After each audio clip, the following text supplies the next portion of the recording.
Hey y'all, welcome back to my YouTube page. It's your girl Janine.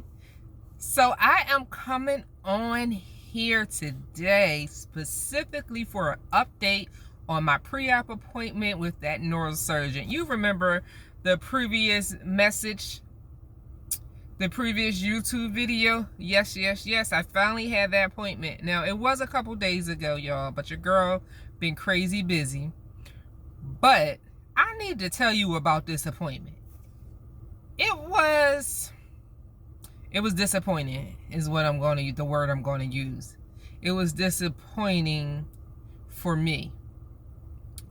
So I'm in this visit and my mom's there with me, and this doctor comes in and says, the reason why I brought you in because I want to talk to you about a procedure called the barricade that you were eligible to receive because of how large your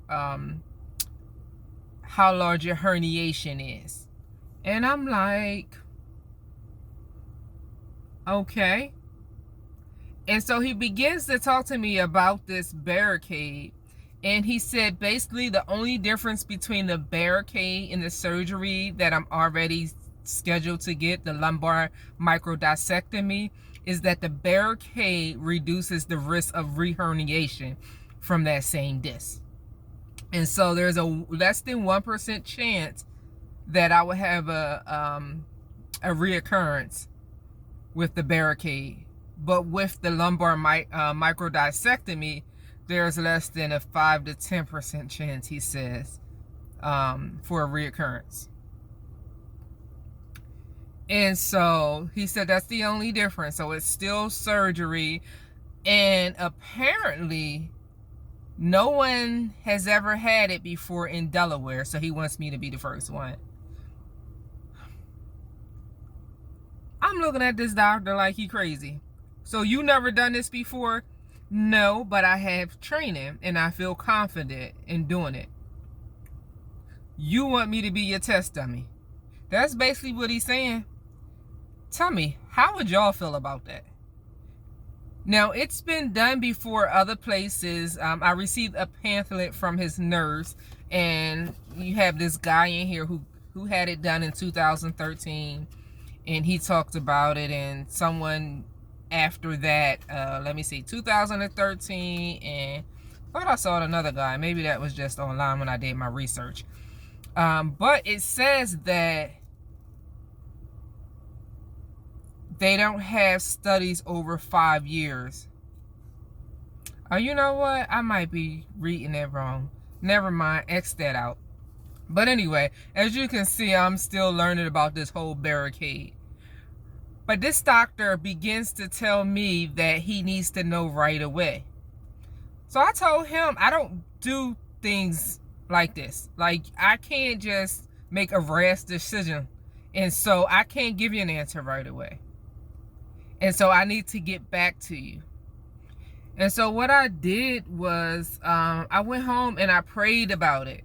You know, I asked Holy Spirit to lead me, to guide me, because I don't just make decisions like this without talking to God. And honestly, I try to give everything to God. You know, and so I didn't hear back. And so I never called the doctor's office back. And so I'm still planning to get the original surgery. But I gotta tell you that I felt disappointed in that visit. I had my questions ready. I was there on time. I'm ready to talk about the day of surgery, just like any other pre-op visit to go, you know, and just plan. But it wasn't that kind of visit. Now, I did get to ask him some of my questions that I had. He was rushing, and his nurse already told me before he came in that he was called to trauma. He had to go to the trauma unit, and I was his last patient. And so I understood that, you know, and so him rushing, I didn't hold it against him, but it did bring back memories, and I was like, but I understand, y'all. I understand today. I mean, not today, but when this happened. What I don't understand is that a week before surgery, you come in here and you tell me about this procedure that you think I'm eligible for and that I should get. And then tell me that it takes 1 or 2 weeks to get prior off. Well, hold up. It's already a week. So how are you telling me it takes 1 or 2 weeks and you're coming in here literally a week before surgery telling me about this and telling me that I have to make a decision quickly? It doesn't work like that. You ever have one of those moments where you wake up the next day and you're like, I wish I would have did this. I wish I would have said this. That's how I was, because I was so overwhelmed in that visit. I didn't even get a chance to process, anything. So I had to take the next day and reflect. That day when I got home, I didn't do no research. I didn't even look at the pamphlet that his nurse gave to me.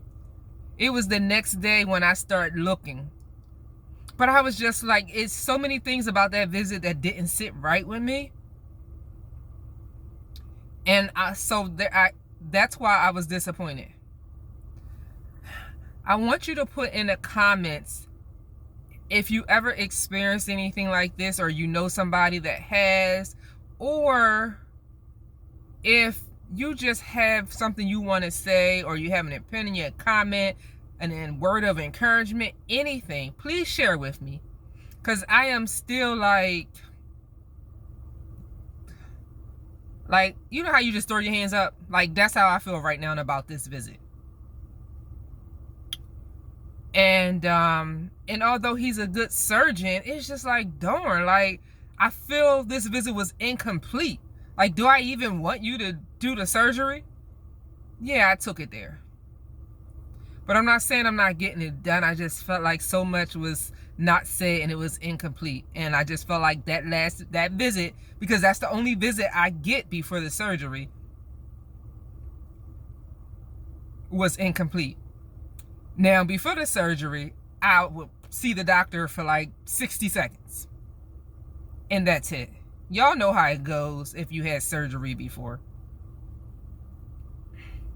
So then I'm trying to think, like, do I even have questions to ask this doctor in the 5 seconds that I see him before surgery? I don't know. If you guys have any advice or any questions I should ask, let me know. So that's what happened in that pre-op visit. There's something that I learned through this whole ordeal that I wanted to speak to you guys about. Now, my first back surgery was in 2013. I've been dealing with back pain since 2009 when I had an accident. Now, maybe about 2 years ago, so 3 years ago is when I start having symptoms of the lupus, which will later be diagnosed with lupus. 2 years ago, just my right leg had begun to get weak. So it's been like that, like weak. And the doctors want to equate that, to the surgery, because a lot of times they just put you in, just one diagnosis. They want to put I have different problems going on, but they want to say it's one problem. But when you know your body, like, okay, this feels different from this. This has nothing to do with this. So I'm dealing with one of those type of things, right? And so this weakness in my leg, I was very certain that it came from my back, just because of my past experience. So one of my old physicians, I asked that physician to do an MRI of my back. And he ordered an MRI of the back, and it was without contrast. And it showed that there was no significant change that will cause this weakness in the leg. So I'm like, I still don't know. Like, and the doctor's like, okay, I don't know what's causing this. And I'm still like, deep down in my gut, I'm like, yo, I believe this is from my back. So fast forward, in February of this year, I had this chronic pain, woke up with this chronic pain in the middle of the night. My best friend came, took me to the hospital, and they did an MRI without contrast of my whole spine. Okay, so my cervical, my thoracic, and my lumbar. I'm getting a surgery on the lumbar, by the way. And so it showed different things, right? But it didn't show anything that will cause this pain and this weakness. So when I got out the hospital, I went to go see my neurosurgeon, and I'm telling him about how I feel. And the neurosurgeon said, well, the physician assistant at the time, she said, I'm going to order you an MRI with contrast, because with contrast, you tend to see more. You see more of what's going on. I said, okay, cool. She ordered this. Man, it showed that I had a large herniated disc and I needed surgery. Now, so you know your girl thinking, I wonder if 2 years ago, if I would have got an MRI with contrast, would I not be here right now going through this? Because we could have been proactive. Do you get what I'm saying? I didn't know to ask for an MRI with contrast. Now I know. So if anything ever happened like this before, now I know. But I didn't know. But if I'm complaining to the doctor and you don't see anything without contrast, should the doctor have said, then let me order an MRI with contrast? Tell me what you think about that. Because I'm wondering if this is just another one of those gaps, right, that need to be filled in healthcare. I'm not even going to say any more about it. I just want to hear from you.